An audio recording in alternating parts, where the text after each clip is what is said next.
গুনাহগার বান্দার কবরের মধ্যে আমার আল্লাহর হুকুমে একটা নয়, দুইটা নয়, 90 থেকে 99টা সাপ চলে আসে।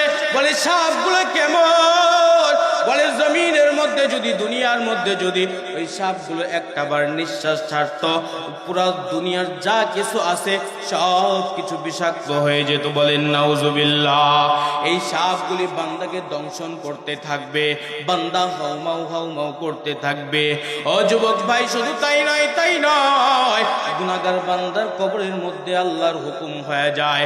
জাহান্নামের ফেরেশতাদেরকে ডাক দেয়া কয়, ফেরেশতারা আয় আয় আয়, ওই যে দেখ গুনাহগার নাফরমান বেঈমান অন্ধকার কবরে আসছে, ওই কবরের মধ্যে জাহান্নামের আগুনগুলা জ্বালায়া দে। ও যুবক ভাই, পা দুইটা গায়ে দে ভাই, তোর পা ধইরা বলি গুনাহ করিস না, মোবাইলের গুনাহ করিও না রে ভাই, গুনাহ থেকে ফিরে আসো। মা খালাকাতুল জিন্না ওয়াল ইনসা ইল্লা লিয়াবুদুন।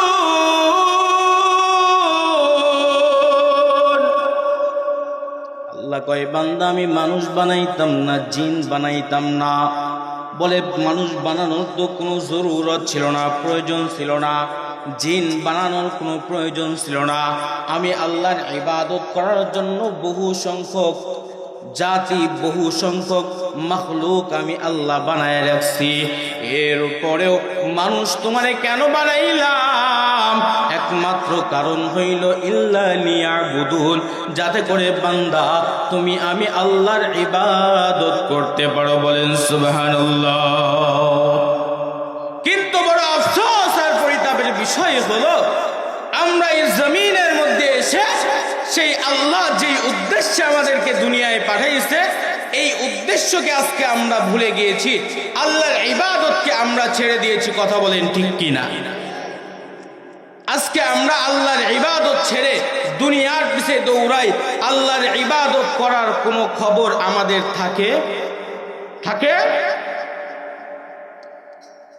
অথচ এই জিন্দেগি, যেই জিন্দেগি আল্লাহ আমাকে আপনাকে দিয়েছেন, এই জিন্দেগিটা খুব ছোট্ট একটা সময়ের জিন্দেগি। এই জিন্দেগি এত ছোট, কত ছোট! নবী একদিন নামাজের পর, আসর নামাজের পর সাহাবায়ে কিরামদের দিকে তাকায় কয়, ও সাহাবায়ে কিরাম, বলো তো দেখি, তোমাদের থেকে আমাদের মৃত্যু আমাদের থেকে কত দূর ফাঁকে, কত দূরত্বে? সাহাবায়ে কিরাম কেউ কেউ আরজ করলেন, ইয়া রাসূলুল্লাহ, মৃত্যু আমাদের থেকে ধরেন ফজর থেকে জহর পর্যন্ত। আবার কেউ কেউ বললেন, ইয়া রাসূলুল্লাহ, খুব কম সময় তো, আসর থেকে মাগরিব পর্যন্ত হইতে পারে। আল্লাহর নবী ডাক মুস্কি মুস্কি হাসি আর ডাক দেখায়, না ও ফেরেশতা, মৃত্যু এত দূরে নয়। বলে কত কাছে?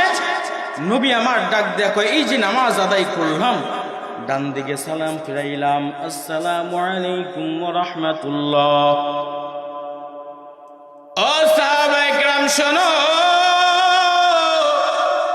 এই যে ডান দিকে সালাম ফিরাইলাম, বাম দিকে সালাম ফিরাইতে পারবো কিনা এই গ্যারান্টি কোনো মানব সন্তানের নাই। একটু জোরে কথা বলে বলেন ঠিক কিনা? ডান দিকে সালাম ফিরাইছেন, বাম দিকে সালাম ফিরাইতে পারবেন কিনা এই গ্যারান্টি আছে? নাই। মৃত্যু আমাদের এত কাছে, অথচ আমরা এই দুনিয়ার মধ্যে আল্লাহ যেই উদ্দেশ্যে আমাদেরকে পাঠাইলেন, এই উদ্দেশ্য বাস্তবায়নের ফিকির, চিন্তা ভাবনা আমাদের মধ্যে। অথচ আপনার জানা দরকার, আপনার জেহনে থাকা দরকার, আল্লাহ কোরআনে কারিমে কি বলেন? আল্লাহ কোরআনে কারিমে কি বলেন? আল্লাহ তাআলা কোরআনে হাকিমের মধ্যে বলেন, খুতবার মধ্যে আয়াতখানা তেলাওয়াত করেছি, কাইফা তাকফুরুনা বিল্লাহ,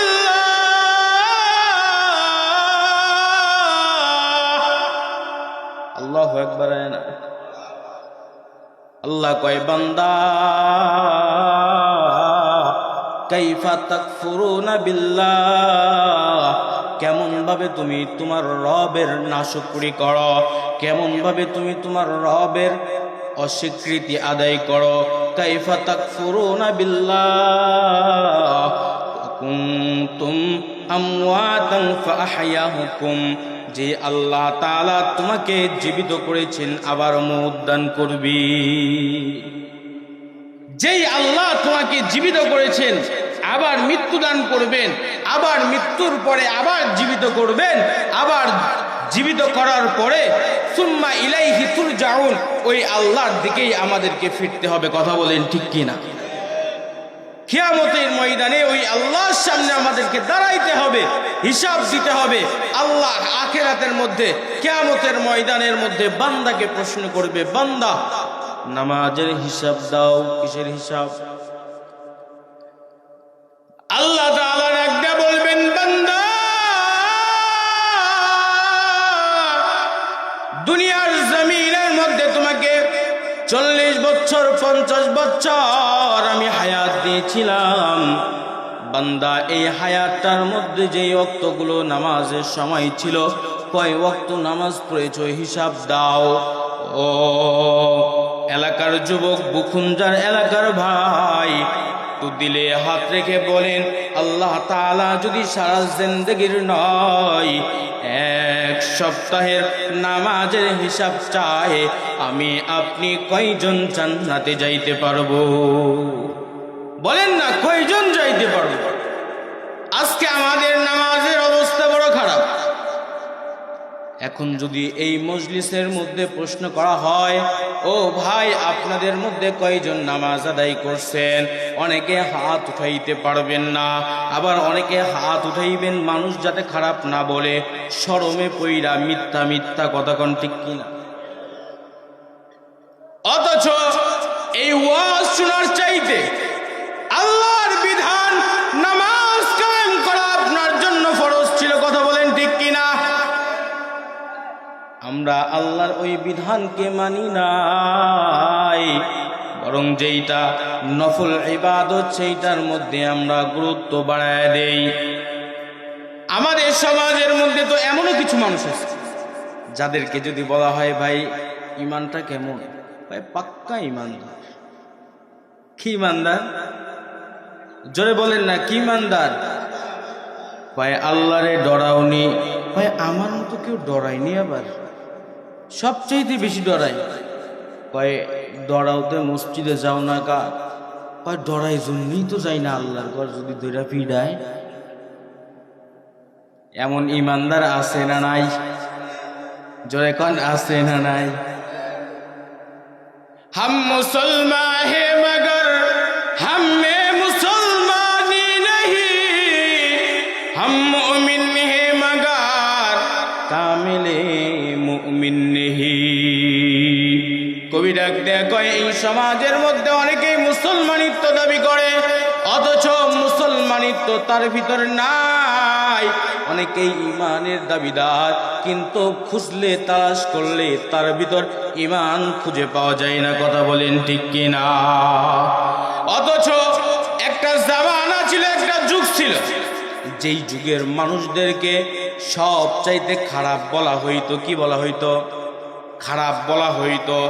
কিতাবের মধ্যে যেই যুগকে লেখা হয় আইয়ামে জাহেলিয়াত, মূর্খ বর্বরদের যুগ, ওই যুগের মানুষগুলা কোরআন পাইয়া, আমার মায়ার নবীরে পাইয়া, ইসলাম গ্রহণ কইরা, কোরআনকে দইরা আল্লাহ রব্বুল আলামিনের কাছে সর্বশ্রেষ্ঠ জাতি হিসাবে স্বীকৃতি নিয়েছে। জোরে আওয়াজ করে বলেন না সুবহানাল্লাহ। অথচ আমরা মুসলমানের ঘরে জন্ম, আমরা কোরআন পাইছি, নবীর হাদিস পাইছি, সব কিছু পাওয়ার পর আমরা এখনো পর্যন্ত খাঁটি ইমানদার মুমিন হইতে পারি নাই। আর নবীর যুগের এমন কিছু মানুষ ছিল যারা দ্বীনের জন্য বড় পাগল ছিল। বলেন সুবহানাল্লাহ। কেমন পাগল ছিল জানেন? একজন সাহাবীর ঘটনা আপনাদেরকে শোনাই। নাম হলো আব্দুল উজ্জা। কি নাম? সাহাবীর নাম আব্দুল উজ্জা। ছোট্ট সাহাবী, ওই যে পিচ্ছি দেখা যায় না, এই পিচ্ছি ওই রকম ছোট্ট একটা পিচ্ছি আব্দুল উজ্জা। নবী আমার মক্কার মধ্যে যখন থাকতেন, হিজরতের আগের কথা, এমন পিচ্ছি একটা সন্তান আব্দুল উজ্জা। সকাল হইতে দেরি হয়, নবীর দরবারে আসতে দেরি হয় না। আল্লাহু আকবার। নবী আমার ডাক দেয়া কয়, আব্দুল উজ্জা তুমি প্রত্যেক দিন কেন দৌড়াই আমার দরবারে আসো? ও বাজান, দিলখানা দিয়া বুঝবেন, দিলখানা নরম করে দেন। আল্লাহর নবীর সাহাবী কেমন ছিলেন? ছোট্ট আব্দুল উজ্জা। এই ছোট্ট আব্দুল উজ্জা প্রত্যেক দিন আসে। নবী আমার ডাক দিয়া কয়, ও আব্দুল উজ্জা, তুমি প্রত্যেক দিন দেখা যায়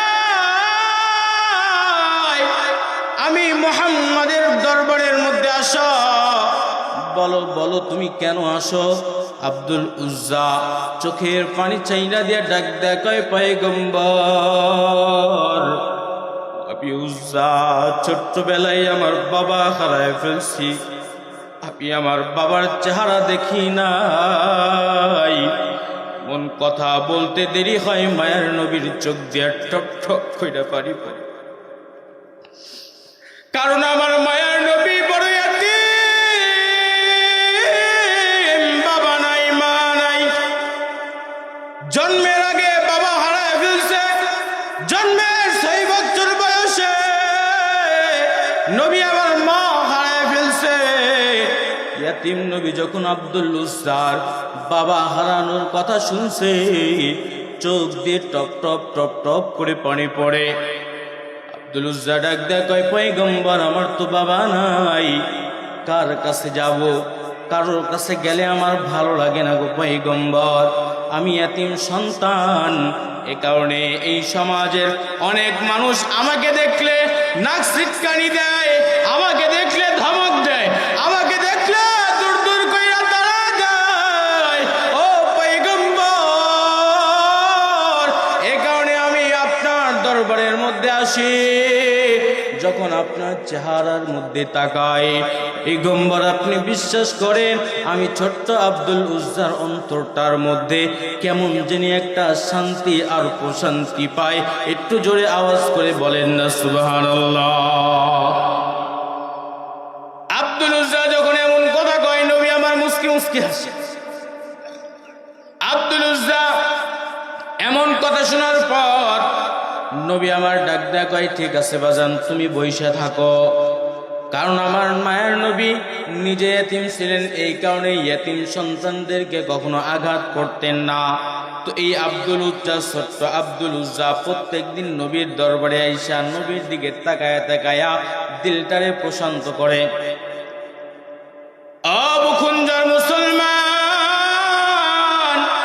আব্দুল উজ্জা তো নবীর দেখা দেখা দিলটা ঠান্ডা করছে। আপনি বলতে পারেন, হুজুর আমার এলাকার মধ্যে তো নবী নাই, আমি কারে দেখা আমার দিল ঠান্ডা করব? ও বাজান, একটু চোখটা বন্ধ কইরা দেখেন, আল্লাহর নবী, মায়ের নবী, বিশ্ব নবী হাদিসের মধ্যে বলেন, এই জমিনের মধ্যে আমি নবী চলে যাইতে পারি, কিন্তু এই জমিনের মধ্যে আমার একদল ওয়ারিস রেখে গেলাম। কয়, আমার ওয়ারিস কারা? ইজাতের উলামায়ে কেরাম যারা, জোরে আওয়াজ করে বলেন না সুবহানাল্লাহ। একটু যদি মুহাব্বতের নজর নিয়া ওই উলামায়ে কেরামের চেহারার মধ্যে তাকান, কসম আল্লাহর একবার, কসম আল্লাহর দুইবার, যদি আপনি মুহাব্বতের নজরে তাকান, আপনার দিলটারে প্রশান্ত করে দেওয়ার মালিক আমার আল্লাহ। জোরে সোরে কথা বলেন ঠিক কিনা? দুনিয়ার ইমানদার মুসলমান আব্দুল উজ্জা আসে আর যায়। একটু বড় হয়েছে, 10-12 বছর হইলে একটু বড় হয় না? তো বড় হইলে আব্দুল উজ্জা নবীর আয়েশা ডাক দেয়া কয়, পয়গম্বর, অনেক দিন হয়ে গেছে আপনার দরবারে আসি, আপনার একটা কথা কইতে চাই। নবী আমার ডাক দেয়া কয়, আব্দুল উজ্জা বলো বলো, কি বলতে চাও? উজ্জা আস্তে কইরা চোখের পানি ফেলায় ডাক দেয়, কয় পয়গম্বর, আমি আমার এই চোখের সামনে দেখেছি আপনি অনেককে কালিমা পড়াইয়া মুসলমান বানায়া দিছেন। ওগো পয়গম্বর, আমার বড় ইচ্ছা হয় আপনার হাতে হাত রাইখা আপনার জবানে জবানটা মিলাইয়া মধুর কালিমাটা পড়ব। একটু জোরে সোরে আওয়াজ করে বলেন না সুবহানাল্লাহ। আব্দুল উজ্জা যখন এমন কথা বইলেন, নবীরে যখন এমন কথা বলছে, নবী আমার অবাক হইয়া আব্দুল উজ্জা তাকায় ডাক দেখো, আব্দুল উজ্জা খবরদার, তুমি বাচ্চা সন্তান, ছোট্ট সন্তান, আর এই মক্কার কাফের বেঈমান বড় খারাপ, যারা ঈমান গ্রহণ করে তাদের উপর বড় নির্যাতন করে, যার তাদের উপর জুলুমের স্টিম রোলার চালায়া দেয়। ও আব্দুল উজ্জা, কিছুদিনের জন্য অপেক্ষা করো, তুমি আর একটু বড় হও, তারপরে আমি নবীর কাছে আইসো, আমি নবী তোমারে কালিমা পড়ায়া মুসলমান বানায়া দিব। জোরে আওয়াজ করে বলেন না সুবহানাল্লাহ। আব্দুল উজ্জাকে যখন এমন কথা বলছে, আব্দুল উজ্জা ওই দিনের পর কিতাবের মধ্যে লেখা হয়, আব্দুল উজ্জা রাত্রেবেলা যখন ঘুমাইতে যায়, বালিশের মধ্যে মাথাটা দিয়া আসমানের দিকে তাকাইয়া চোখের পানিগুলো ছাইরা দিয়া আল্লাহর ডাক দেয়, কয় রব, আমারে একটু জলদি কইরা বড় বানায় দাও, আমারে একটু দ্রুত বড় বানায় দাও। বলে কেন কেন কেন? ও রব, তুমি যদি আমারে দ্রুত বড় বানায় দাও, আমি মুহাম্মদুর রাসূলুল্লাহ সাল্লাল্লাহু আলাইহি ওয়াসাল্লামের হাতে হাত রেখে কালিমা পড়া মুসলমান হইতে পারবো। একটু জোরে বলেন না সুবহানাল্লাহ।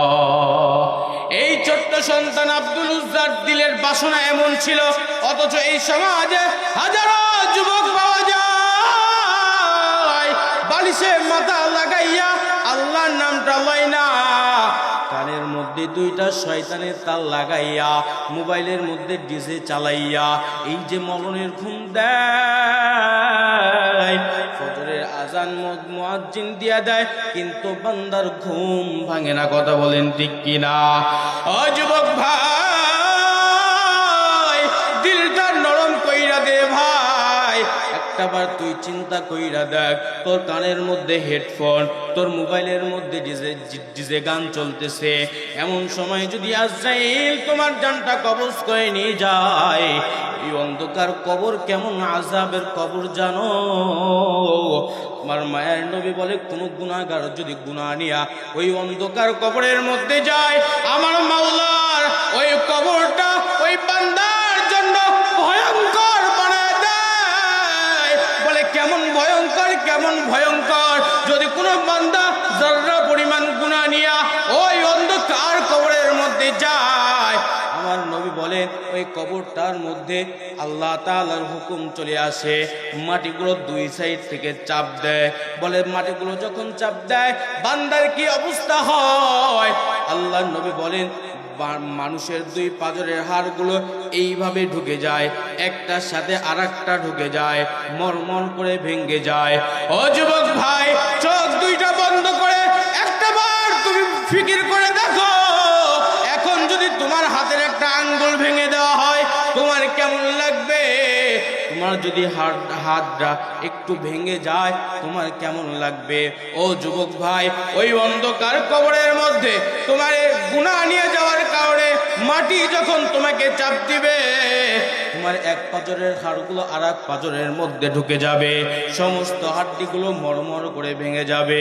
নবী আমার ডাক ডাক বলে, শুধু তাই না, না না না, শুধু তাই নয়, গুনাহগার বান্দার কবরের মধ্যে আমার আল্লাহর হুকুমে একটা নয়, দুইটা নয়, 90 থেকে 99টা সাপ চলে আসে। বলে সাপগুলো কেমন?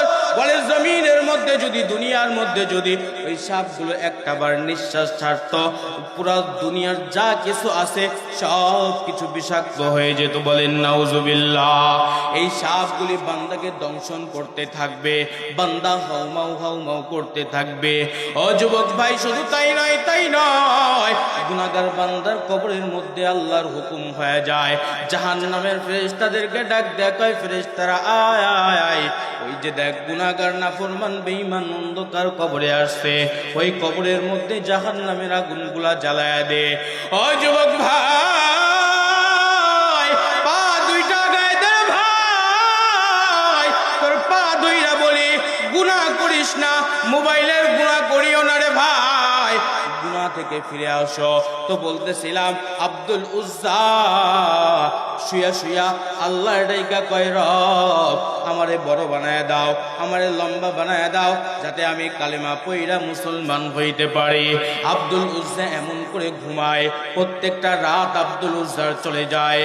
আব্দুল উজ্জা হঠাৎ একদিন ঘুম ভেঙে গেছে, সকাল হয়ে গেছে। আব্দুল উজ্জা দৌড় দিয়া নবীর দরবারের মধ্যে হাজির, কিন্তু অন্যদিন নবীকে দেখা গেলেও আজকে নবীকে দেখা যায় না।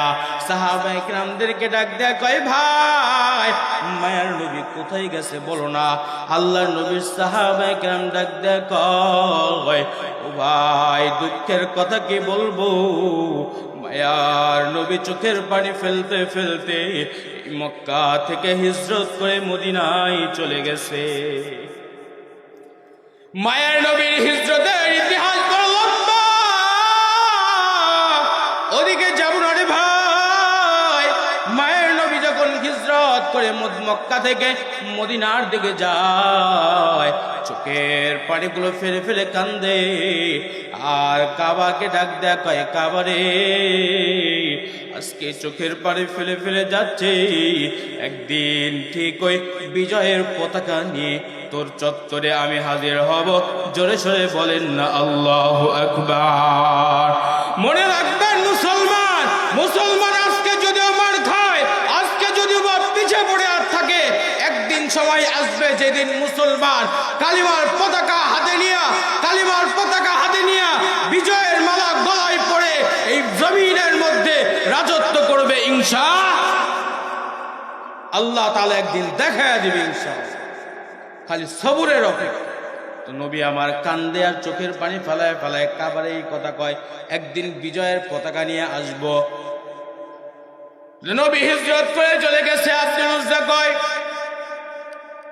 নবী কোন দিকে হিজরত করেছে? সাহাবায়ে কেরাম ডাক দেয়া কয়, মদিনার দিকে হিজরত করেছে। আব্দুল উজ্জা এইবার কি করবে নিরুপায়, হাউমাউ করে কান্না করে, কিন্তু নবীর কোনো খবর নাই, কারণ নবী হিজরত করে চলে গেছে। আব্দুল উজ্জা ওই দিন থেকে মনের মধ্যে আশা, একদিন বড় হবে, বড় হয়ে নবীর কাছে গিয়ে কালিমা পড়ে মুসলমান হবে। ওই এলাকার যুবক ভাই একটু মনোযোগ দিয়ে বুঝবেন, মুরব্বী বাবা একটু মনোযোগ দিয়ে বুঝবেন। আব্দুল উজ্জা আস্তে আস্তে বড় হয়ে যুবক হয়ে গেছে। আব্দুল উজ্জার চাচা আব্দুল উজ্জার এই সুন্দরী একটা মেয়ে দেখে, সুন্দরী একটা রমণী দেখে মক্কার জমিনে সুন্দরী একটা মেয়ের সঙ্গে বিবাহ দিয়ে দিয়েছে। আব্দুল উজ্জা বড় খুশি, আনন্দিত। এই আব্দুল উজ্জা একদিন চাচার কাছে গিয়ে হাজির। চাচাকে ডাক দিয়া কয়, ও চাচা, আমার তো বাবা নাই, জন্মের পরে বাবার চেহারাটাও আমি দেখি নাই। ও চাচা, আপনার অনুমতি ছাড়াও তো কোনোদিন কোনো কিছুই করি নাই। ও যুবক ভাই ভালো করে বুঝবেন, আব্দুল উজ্জার বাবা নাই, অনুমতি নেওয়ার জন্য কার কাছে গেছে? জোরে বলেন, কার কাছে? চাচার কাছে অনুমতি নেওয়ার জন্য গেছে। এই বাংলার জমিনে কতগুলি কুলাঙ্গার সন্তানকে দেখা যায়, জনম দেওয়া এই বাবা নামক দৌলতটা ঘরের মধ্যে থাকার পরেও বাবার কদর করে না, এমন কুলাঙ্গার সন্তান সমাজে আছে না? বাবা মা আছে, বাবা মার অনুমতির তোয়াক্কা করে না, বান্দা একাই সলিমুদ্দিন মিয়া কলিমুদ্দিনের নিয়ে ফলাইছে। কই কই গেছে গা ভাগ্যে আছে না নাই? আরে বাপরে বাপ, আপনারা তো জানেন না এখন যুবকরা আবার এটা আবার গানও বানাইছে। ওই দিন রাস্তাতে যাইতেছি দেখি গান একটা বাজে। কি গান? তোর বাপে আর আমার বাপে না থাকলেও রাজি, ল ডাইকানি কাজী, বিয়ার কামড়া সাইরাল। কি কি এরকম আর কি, আমার পুরা মুখস্থ নাই, এক নজর শুনছিলাম আর কি। আচ্ছা বলেন তো, যেই সমস্ত সন্তানরা পিতা মাতাকে না বইলা না কয়া এমন বড় সিদ্ধান্ত নেয়, ওদের সংসার টিকবে? বলেন না টিকবে? তোমারে যেই বাবা এত সুন্দর কইরা যত্ন কইরা তোমার জন্মের পর থেকে তোমারে মানুষ করলো, লালন পালন করলো, সেই বাবারই বাদ দিয়ে দিলা। আহ যুবক, বুঝলা না? আল্লাহর নবী বলেন, হুমা জান্নাতুকা ওয়া হুমা নারুকা। ওই বাবা আর মা তোমার জন্য জান্নাত, আবার ওই বাবা আর মা তোমার জন্য জাহান্নাম। বলেন নাউজুবিল্লাহ। বাবা মার রেজামন্দি, বাবা মার সন্তুষ্টি হাসিল করবা, বাবা মার দোয়া নিয়ে অন্ধকার কবরে যাইবা, তোমার জন্য কবরটা জান্নাতের বাগান। আর বাবা মার অসন্তুষ্টি নিয়ে অন্ধকার কবরে যাইবা, তোমার জন্য ওই কবরটা জাহান্নাম হয়ে যাবে। নাউজুবিল্লাহ। মেরে মুআজ্জাজ মুহতারাম হাজিরিন, বলার উদ্দেশ্য হলো আব্দুল উজ্জা যুবক হয়ে গেছে, বিবাহ কইরা ফেলাইছে, এখন গেছে চাচার কাছে অনুমতি আনতে। সুবহানাল্লাহ পড়ে। সাহাবায়ে কেরামের আদর্শ বুঝতে হবে, নবীর আদর্শ বুঝতে হবে। আব্দুল উজ্জা চাচার কাছে গিয়া ডাক দেয়, কয় চাচা, দিলে বড় আশা ছিল অনেক আগে থেকে, যেই দিন নবী হিজরত করে মক্কা থেকে মদিনায় চলে গেছে, ওই দিন থেকে আশা ছিল একদিন আমিও মদিনায় হিজরত করে নবীর সাথে সাক্ষাৎ করে ঈমান আনবো। তবে চাচা, আমার তো বাবা নাই, আপনি আমার অভিভাবক, আপনার কাছে অনুমতি চাই, একটু অনুমতি দিলে আমি মদিনায় যাইতাম। ও সুবহানাল্লাহ বলেন, একটু জোরে বলেন সুবহানাল্লাহ বলেন। বলেন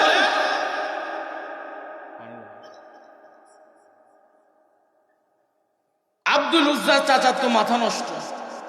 ভাতিজা বলে কি, এতদিন এত সুন্দর দেখে বিয়া করাইলাম, ঘরে এত সুন্দরী একটা বউ থুইয়া ভাতিজাই ইসলাম গ্রহণ করার জন্য মদিনায় যাবে, এমন কথা নাস্তিকরা বেঈমানরা শুনলে বেঈমানের মাথা গরম হয় কিনা? যখন এমন কথা বলছে, আব্দুল উজ্জার চাচার মাথা পুরো গরম, 100 ডিগ্রি 120 ডিগ্রি। ভাই ভাতিজা যাইবা, তবে একটা শর্ত আছে, অনুমতি দিতে পারে। ভাতিজাই ডাক দেয়া কয়, চাচা কি শর্ত বলেন না, আমার খারাপ লাগতেছে ভাই, বলবো? আব্দুল উজ্জা বলে, চাচা কি এমন শর্ত বলেন না। আব্দুল উজ্জা চাচাই ডাক দেয়া কয়, ভাতিজা, ওই যে তোমার বাবা ইন্তেকালের সময় তোমার নামে অমুক অমুক অমুক অমুক জায়গায় প্রায় এই সম্পদ তোমার নামে আছে, এই সম্পদগুলি আমার নামে যদি দিয়ে দাও, তাহলে আমি তোমারে অনুমতি দিতে পারি। বলেন তো, এই যুগের সন্তান হলে দিবে? 500 টাকা যদি আজকে মসজিদের জন্য চাই, দেখবেন কতগুলা এনেই কুতাকুতি শুরু করে দিবে, ঠিক না? যদি চাই অনেকেই এমন করে। অথচ আব্দুল উজ্জা কেমন ছিল জানেন? দেখেন না কেমন ছিল। আব্দুল উজ্জা মুস্কি মুস্কি হাইসা চাচা ডাক দেয়, কয়, চাচা আমার এই সয় সম্পত্তি আপনি চান?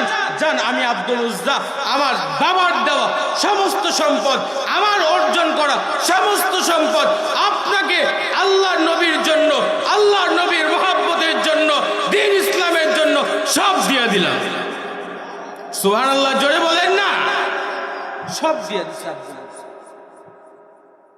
আব্দুল উজ্জা, সব দিয়া এইবার যখন সামনের দিকে যাবে, চাচা এবার চিন্তা করে, কিরে ভাতিজারে সম্পদ দিয়ে আটকাই দিয়ে চাইলাম, পারলাম না, তাহলে এইবার কি করা যায়? এইবার আব্দুল উজ্জা চাচা বড় ফোন দিয়ে ভাতিজারে ডাক দেয়া কয়, ভাতিজা আর একটা প্রস্তাব, আর একটা কথা আছে। কি? বলে, তোমার যে কয়েকদিন আগে সুন্দরী একটা বিবাহ করাইলাম, এই সুন্দরী রমণীকে তালাক দিতে হবে। বলেন, যৌবন বয়সে, যৌবন কালে যুবক মানুষ আব্দুল উজ্জা এত সুন্দর একটা বউ, এটা ছাড়তে মনে চায়? আব্দুল উজ্জার চাচাই মনে করছে আব্দুল উজ্জার চাচাই মনে করছে বইয়ের মহব্বতে আমার ভাতিজা মনে হয় মদিনা যাওয়া বাদ দিবে। আব্দুল উজ্জার ঈমান কেমন ছিল! আব্দুল উজ্জা ডাক দিয়ে কয়, চাচা সম্পদ ছাড়তে পারছি, যেই সম্পদ থাকলে এমন হাজারটা নারী বিয়ে করতে পারতাম। জান চাচা, আমি হাসি মুখে মেনে নিলাম, আপনার বিবাহ করানো ওই মেয়েকেও আমি ছেড়ে দিলাম। জোরে জোরে আল্লাহু আকবার। এইবার তো মাথা গরম আব্দুল উজ্জার চাচার। আব্দুল উজ্জার চাচার পুরা মাথা গরম। সম্পদ আছিল, সম্পদ নিয়ে ফেলাইছে। সুন্দরী একটা বউ ছিল, এইটাও নিয়ে ফেলাইছে। এখন আর কি নিবে? এইবার আব্দুল উজ্জার চাচা বলে, ঠিক আছে যাইবা যখন যাও, শরীরের মধ্যে একটা চাদর দেখা যায়, চাদরটা তো মনে হয় আমি দিছিলাম, দাও। আব্দুল উজ্জা চোখের পানিটা ছাইড়া দিয়া আস্তে করে চাদরটা খুইলা চাচারে কয়, চাচা এইবার আসি। চাচা কয়, ঠিক আছে যাও। আব্দুল উজ্জা আস্তে আস্তে হাঁটি হাঁটি পা পা করে সামনের দিকে আগাইতেছে। কিতাবের মধ্যে লেখা হয়, 1-2 পা করে সামনের দিকে আগানোর সঙ্গে সঙ্গে আব্দুল উজ্জার চাচা পিছন থেকে আব্দুল উজ্জার লজ্জাস্থানের মধ্যে যেই কাপড়টা ছিল, এই কাপড়টা খপ করে টান দিয়ে খুলে ফেলছে। আব্দুল উজ্জার চাচার হাতের মধ্যে একটা চাবুক ছিল, চাবুকটা লইয়া আব্দুল উজ্জার শরীরের মধ্যে এবার আঘাত শুরু করে দিয়েছে। এত পরিমাণ আঘাত করেছে, কিতাবের মধ্যে লেখা হয় আব্দুল উজ্জা আঘাত সইতে সইতে জমিনের মধ্যে বেহুশ হয়ে পড়ে গেছে। আব্দুল উজ্জা যখন জ্ঞান ফিরল, আব্দুল উজ্জা হামাগুড়ি দিয়ে মায়ের কাছে গিয়ে ডাক দিয়ে কয়, ও জনম দুঃখিনী মা, আমাকে ভিতর থেকে একখানা কাপড় দাও, আমি আমার লজ্জাস্থান ঢাকতে চাই। মা জলদি কইরা একটা কাপড় দিয়া সন্তান রে ডাক দেয়া কয়, সন্তান আমার, তোমার এমন অবস্থা কে করেছে? আব্দুল উজ্জা ডাক দেয়া কয়, মাগো মা, এই জমিনের মধ্যে যারে আমি অভিভাবক মানি, আমার পানির চাচা, আজকে আমি মক্কা থেকে মদিনায় যাইতে চাইছি, এই কারণে আমার চাচা আমারে বেধড়ক পিটানি পিটাইছে। ও মা, তুমি তাকায় দেখো, আমার পিঠের মধ্যে আঘাত করতে করতে আমার পিঠটা কেটে ফেলছে রে মা। মা যখন সন্তানের এমন আঘাত দেখেছে, চোখের পানিগুলো ছেড়ে ছেড়ে কান্দে, আর সন্তানের মাথার মধ্যে হাত দিয়ে কয়, বাবা কি করবা, তোমার তো বাবা নাই, কার কাছে যাইবা, তোমার তো বাবা নাই, তুমি এর চাইতে ভালো ধৈর্য ধারণ করো। আব্দুল উজ্জা মায়ের থেকে এমন কথা শোনার পর মায়ের কাছে ডাক দিয়ে কয়, ওগো আম্মা, একটু করে আপনি অনুমতি দেন, আমি আমার নবীর দরবারের মধ্যে যাইতে চাই। আমার মায়ের নবীর চেহারাটা অনেক দিন হয়ে গেছে দেখি নাই, আমার মায়ের নবীর চেহারাখানা দেখতে চাই। ও এলাকার ভাই, দিলটা নরম কইরা দেন। আব্দুল উজ্জা এই আঘাত প্রাপ্ত শরীরটা নিয়া 1000 কিলোমিটার রাস্তা অতিক্রম কইরা আমার নবীর দরবারের মধ্যে হাজির। আমার মায়ের নবীর লাভ দিয়ে দাঁড়ায় ডাক দিয়ে কয়, ও সাহাবায়ে কেরাম, তাকায় দেখো, তাকায় দেখো, দুনিয়া বিক্রি কইরা একজন মানুষ আসছে, আমার আল্লাহর থেকে খবর আসছে, এটা সাধারণ কোনো মানুষ নয়, আমার আল্লাহ ঘোষণা করেছে আব্দুল উজ্জার জন্য দুনিয়ার বিনিময় আমার আল্লাহ জান্নাতের মধ্যে ঘর বানায় দিছে।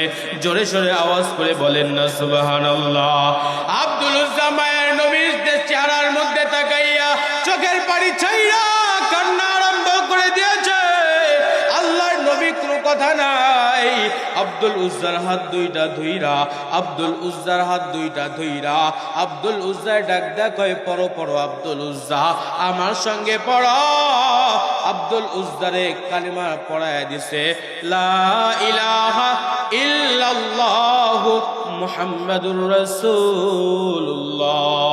ও এলাকার ভাই একটু মনোযোগ দিয়ে বুঝবেন, আব্দুল উজ্জার এমন মর্যাদার পিছনে বড় বড় 2 থেকে 3টা কারণ। 1 নাম্বার কারণ হইল সম্পদের মায়া করে নাই, মহব্বত করে নাই, নারীর মহব্বত করে নাই, আরাম আয়েশের মহব্বত করে নাই, একমাত্র দিন পাওয়ার জন্য, নবী পাওয়ার জন্য, আল্লাহ পাওয়ার জন্য দুনিয়ার সব কিছু ত্যাগ করে দিয়েছে। ও ভাই, আমি আপনাদেরকে প্রশ্ন করতে চাই, এই মজলিসের মধ্যে যারা আছেন, কারা কারা আমার আল্লাহরে ভালোবাসেন? হাত দুইটা দেখেন।